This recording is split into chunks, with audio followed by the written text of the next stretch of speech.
Hi, my name's Tony Winters. I am the building manager of the Mabee Centre and I am the GM of Conference and Event Services at Oral Roberts University. The Mabee Centre was built in 1972 and of course we're celebrating our 40th year this year as an arena. When the facility was originally envisioned, Oral Roberts and the university needed both a basketball facility and a performing arts centre or a TV studio. So really, basically, the Mabee Centre was built as a total prototype. It really is far more like a performing arts centre than it is an actual arena. Most arenas are built to be very loud and acoustically not great. Our building was really built more for the concert business and for television. So the acoustics in the Mabee Centre have been compared. Pavarotti said the acoustics in our building were the best he'd ever been in any arena in the world. The first concert at the Mabee Centre was Johnny Cash. And I don't know, I don't think you could have probably had a bigger performer than Johnny Cash. Obviously back in '72 he was at his height as well, so I'm sure that was a huge event when it first opened. Elvis Presley has played here 3 times.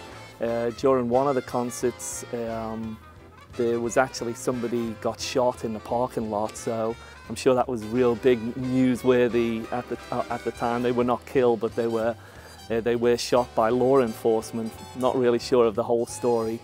Yeah, if you know, when you sort of cast your mind back, the large arena doing concerts really only came out of the Beatles. I mean, the Beatles were the first band, so you're talking about late 60s, early 70s.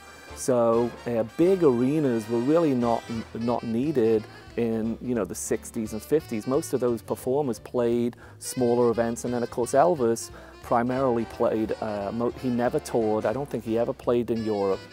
And I don't believe he even toured much in the United States, except for his very early years. So we feel like we're probably one of the few existing facilities where Elvis Presley played. Most of the casinos in Vegas are all gone. You know, the Sands and the places like that he would have played. So, you know, from a historical point of view, we're probably one of the last places that still around and still viable that Elvis played at. When the building was built, and obviously I don't know this for a fact, but basically they created the largest tornado shelter in the state of Oklahoma. If you look around, you don't see any, there's no columns, there's no beams or anything like that. The whole ceiling, the whole roof of the facility is actually held together with cables that all pull from the ceiling and go down on it lines up basically with the stairs at the very back of the balcony, and it sinks down into 35 feet of concrete. And then obviously it's a glass building on the front of the facility, so all of the roll down doors coming into the main facility are all steel doors. So if we're ever in a tornado, basically everybody comes in here and we roll down all the doors and you couldn't be safer. We've got a number of things sort of that tie in with our 40th year anniversary.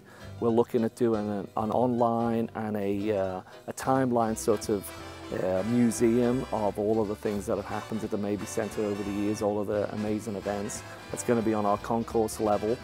And then obviously we're always looking at new technology with regard to our lights and sound. We did buy new lights about a year ago, so we have a lot of in-house lights are all brand new, and our sound system is about 2 or 3 years old as well. So always trying to upgrade and make things obviously as good as we possibly can.